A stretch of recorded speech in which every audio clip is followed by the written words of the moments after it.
Hello, I am Professor Lee, the creator of the Ubiquitous Happiness Series. For the public, on social media platforms, including YouTube, Facebook, Instagram, TikTok, LinkedIn, and Twitter X. I am also the author who has published the Ubiquitous Happiness Series 16 volumes, and the writer who has been publishing excellent articles. The Ubiquitous Happiness Storytelling on the Naver blog and the Cacao Tea Story blog. I am delighted to deliver a special lecture today on the topic, Ubiquitous Happiness, Creating a Joyful Workplace. My dear friends, it is an honor to stand before you today. I know the courage it takes to leave your homeland to step into a new country, where every word, every face, every street feels unfamiliar. And yet, you are here working with strength, holding not only your own dreams, but also the dreams of your families. The message I bring today is simple. Happiness is not far away. It can be found here in the very place where you work. A worker from Nepal once told me, at first the factory noise was unbearable, but now I hear it as the sound of my children's education being secured. Happiness is not a destination.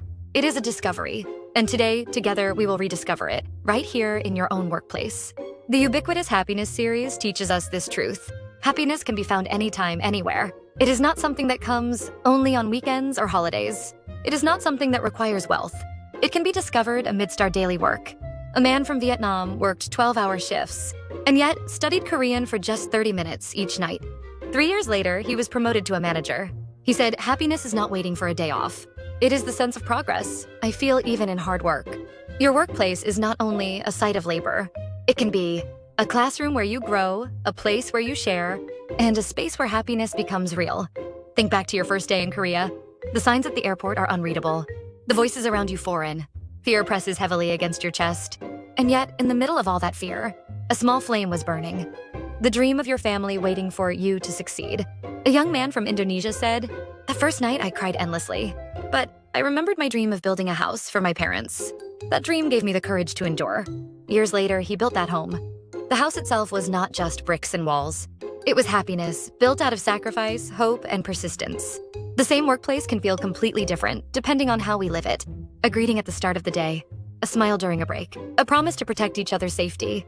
These are small things, but they make a big difference. A woman from Cambodia told me, I was afraid to talk to my Korean coworkers, but one day I smiled first. That smile turned into small conversations. Now our lunch breaks together are the happiest part of my day. Happiness at work is not created by miracles. It is created by small daily acts of kindness and courage. Happiness does not demand wealth or luxury. It lives in small, consistent practices. 5 minutes of gratitude each day.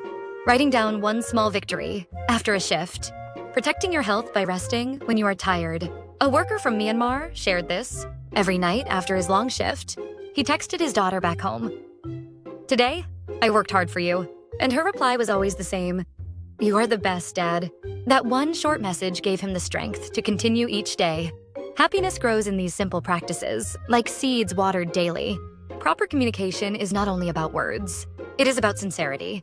A respectful glance, listening with patience, extending kindness, these cross every border. An Uzbek worker once faced a misunderstanding with a Korean colleague. Instead of staying silent, he shared his feelings honestly. To his surprise, the coworker admitted he felt the same fears. That moment turned conflict into trust. Empathy is not about perfect language. It is about daring to be human. And when we choose empathy, we build workplaces where people belong. Your labor is not only about today's survival. It is about tomorrow's future. One worker from Thailand lived a disciplined life, saving carefully every month. After 7 years, he returned home and opened a small shop. He said, now I can give jobs to others. I am no longer just earning a living. I am creating lives. Economic happiness is born when we honor the actual value of our sweat. Saving, planning, and wise decisions transform your labor into a legacy. You are not machines. You are not only workers. You are human beings with rights, dignity, and dreams. A young man from Mongolia once faced unfair treatment at his workplace. With the help of a migrant support center, he stood up and won. He told me, I am not just labor. I am a person with dreams. That is dignity. And dignity is the foundation of happiness. No matter what challenges you face, never forget your worth.